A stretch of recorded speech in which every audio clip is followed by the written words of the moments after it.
Last time on Shark Byte, Joe Thornton did the impossible. Are you kidding me with that pass? And things got out of control on the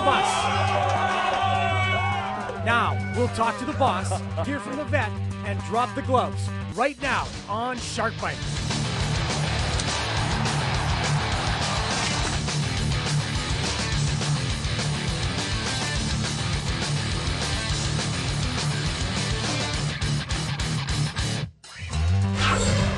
Happy New Year and welcome to Shark Byte. I'm your host, Drew Remenda, and now 2008 is underway. It's a great time to sit back and take stock of where we are. So today on the program, we will talk to two heavyweights with the Sharks. Doug Wilson, general manager, will give his 2 cents on the team's direction. But up first, Jeremy Roenick. He will talk to us about the Hall of Fame, team chemistry, and his 500th goal. Okay, let's go back to the summer. And Doug Wilson gives you a call. You hang up the phone with Doug Wilson. What's going through your head? Well, at first I, getting a call from him and saying, hey, why don't you come down, play golf. I was actually in Coeur d'Alene, Idaho at a big member guest up in Coeur d'Alene and had 4 days of a blast of a time with my buddies. And then I got the call and I'm kind of like,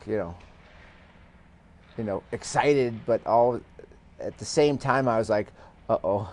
Yeah, because you would retire. You're done. I had done nothing all summer.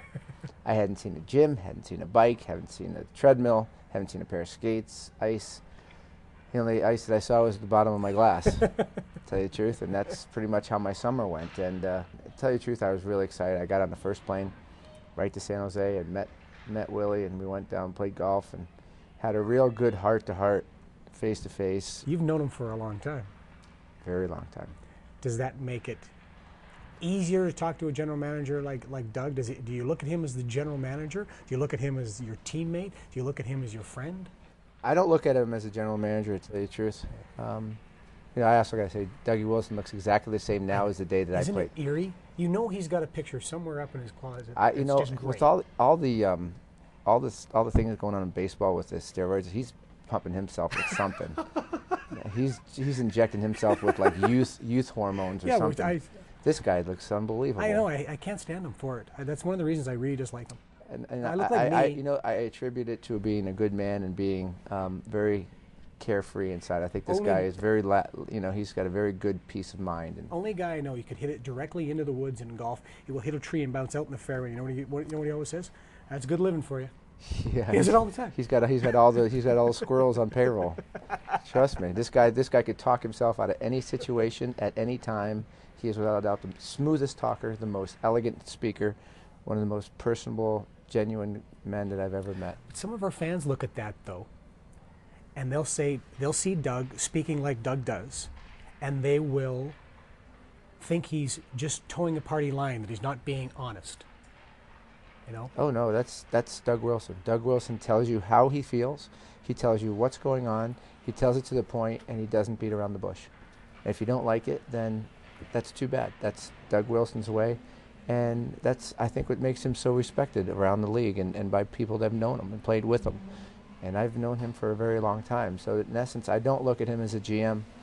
I look at him as a mentor of myself and a very good friend of mine that I've been very, very fortunate to have made and learned from growing up.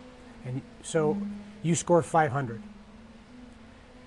You gave him the puck, which I thought was unbelievable, and said a lot about you and said a lot about your relationship with Doug. 500, where does it rank for your career? Well, it's without a doubt definitely up there. There's a lot of things that I've accomplished personally and as a team that I've been very proud of. Winning a silver medal in the Olympics was phenomenal for me. To win a gold would have been great, but still to win a medal in the Olympic Games has always been a dream of mine, and I have that. To score 50 goals, it was kind of funny. I scored my first 50th goal in Boston Garden, where I grew up watching hockey. That was really special. Playing in my first All-Star game in Chicago during the Gulf War. That's right. And 500, it's right there. And I would like to say Stanley Cup is there, but that's why I'm here. Hopefully that happens. There is no doubt JR is focused on one thing and one thing only, and that, of course, is the Stanley Cup. Don't go anywhere, because later on in the show we will bring you the second half of a very exclusive interview with Jeremy Roenick. You do not want to miss what he has to say. Stick around. We'll hear from Roenick's first roommate in the NHL, General Manager Doug Wilson, and you may be surprised to hear what he has to say. The rest of our group, the grade average is around a C.